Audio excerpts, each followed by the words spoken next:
Hello, everyone, and welcome to Art at Chaparral. I know this is not how we all expected the year to start, but I really like to think of this as an opportunity to really be innovative and challenge ourselves to be creative thinkers. So I think it's going to be a great year, so let's go ahead and get started. So let's talk about distance learning. That's going to be the mode for the time being. I don't know how long we'll be in it, but I'm planning on everything for the whole semester. But if we come back earlier, that's all the better. So, the first challenge when we talk about distance learning is materials. We are going to be running a materials independent course this semester. What that means is that most projects will be a choice of materials for the student, meaning they can make art out of anything that they like. If they want to draw, if they want to paint, if they want to do it digitally. We're going to be offering some digital tools that are free and cross-platform that anyone can use on any device that we're going to be offering. But if you want to explore other media, that's perfectly fine. If you want to use the digital tools for the entire semester, that's just fine. But if you want to explore other media, that's okay too. We're not going to be teaching specific techniques to class-wide. I might be teaching specific techniques to individuals for whatever medium they would like to choose. However, we're not going to have like an art lesson on how to do a watercolor painting technique, but we might do a lesson on expressionism and how to create an expressionist piece of art, and you could choose any medium that you like. So the free digital art apps that we're going to be presenting to kids for options to use are Autodesk Sketchbook, Gravit Designer, and Sketch.io. Gravit Designer is a design app more like Adobe Illustrator. The other two are drawing apps and painting apps. Sketch.io is actually browser-based, but they are all totally cross-platform. You can use them on Mac, PC, iOS, Android, any Apple or any other device. Any of these are going to be great tools for creating art this semester. However, if you have your own digital drawing app that you love, then you're welcome to use that. My favorite digital drawing app is Procreate. I would be amiss if I didn't mention it. It's a great professional creation tool. It rivals Photoshop, and I think it's a really great tool. However, I do want kids to really explore other ways of making art. We are going to be doing some drawing, so you can do that digitally, or you can use pencil or paper. But there are lots and lots of ways of making art, and let me give you some examples of what some kids might do to be creative and to kind of stretch themselves.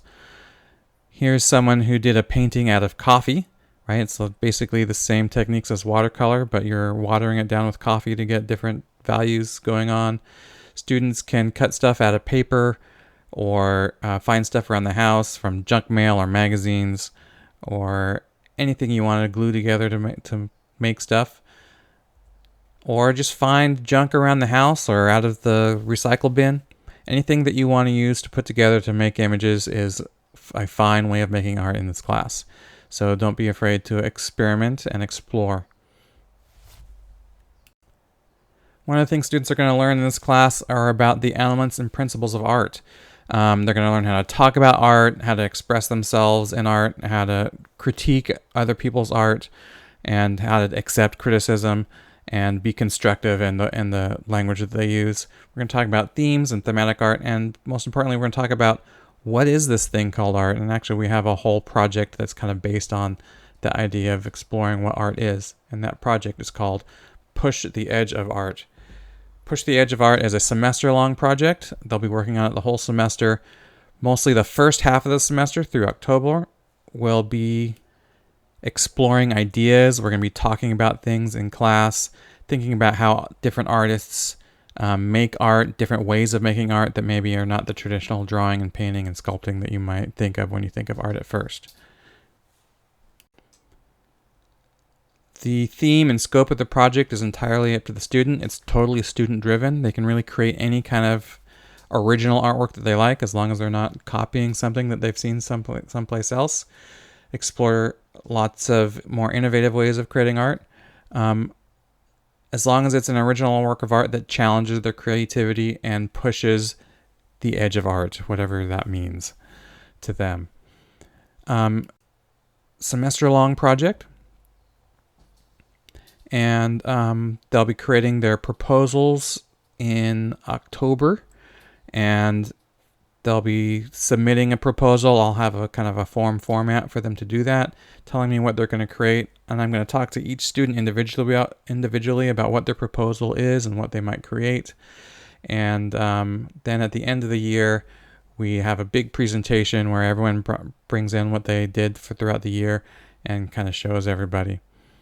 It's really a kind of a fun thing. It really wraps up the semester in a nice little bow, and it's we kind of have a little party and kind of celebrate everybody's creativity at the end of the semester. So one of the things I really want kids to do is learn to love drawing and the art of drawing, and just to learn the process of drawing creation. So I want them to just draw anything they like. I'd like them to have 2 drawings a week. It's just stretching that visual mind, learning how to create images on paper or on a computer tablet, and I'm going to check it every week. Of those 2, the only requirements I have is that one be from observation of a real thing, like a real object, person, or a place. This is a little bit of a change in the past. In the past, I said you could copy pictures and things, but I think I'm changing that this year because I really want you to develop that 3-dimensional nature of your mind, to really think about the nature of how the world exists and the structure of objects and how you can represent that on paper. So, but other than that, it can be anything that you would like to draw. It can be an object, it can be a person, it can be an animal. You can draw your dog, your hamster, your fish, as long as it's something that you're looking at and it's a real object. The other drawing can be anything that you want to draw. It can be abstract, it can be any kind of art making that you would like. The only requirements for these drawings is they are 15 minutes each. So what do you need for this class? Well, at a minimum, what you need is one of these 2 things. You need either a laptop or a tablet. It needs to be something that's robust enough to both have a live Zoom call with the class where you're on video and working on a Google application or a drawing application at the same time, or any other digital tool we might want to use for engaging with students. Which means that if your primary device is a phone, it shouldn't be. A phone is really not a high quality device. The screen is too small to draw on effectively, and you really need something more robust to do that. Now, I think phones are great devices. If you want to use a phone as a secondary device, in addition to a phone or in addition to a tablet or a computer, that is fine.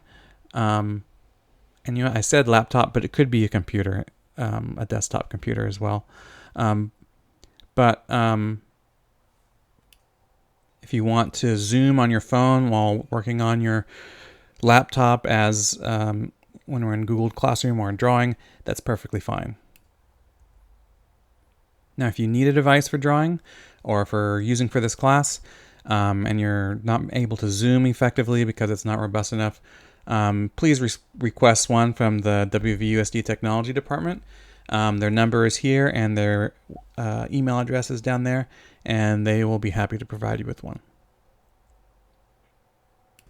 So more than anything else, I really want to use this class as an opportunity to challenge your students to really think outside the box, stretch their creativity, becoming innovative problem solvers, and really kind of exploring the world of making, and have a lot of fun while we do it. I really want this class to be fun and engaging for your kids, and that's my number one primary goal, is to have fun while making. If you have any questions or comments about anything, including materials or grades or anything about the class, feel free to contact me at the email below. And I know this is going to be a great semester, so let's go take it on.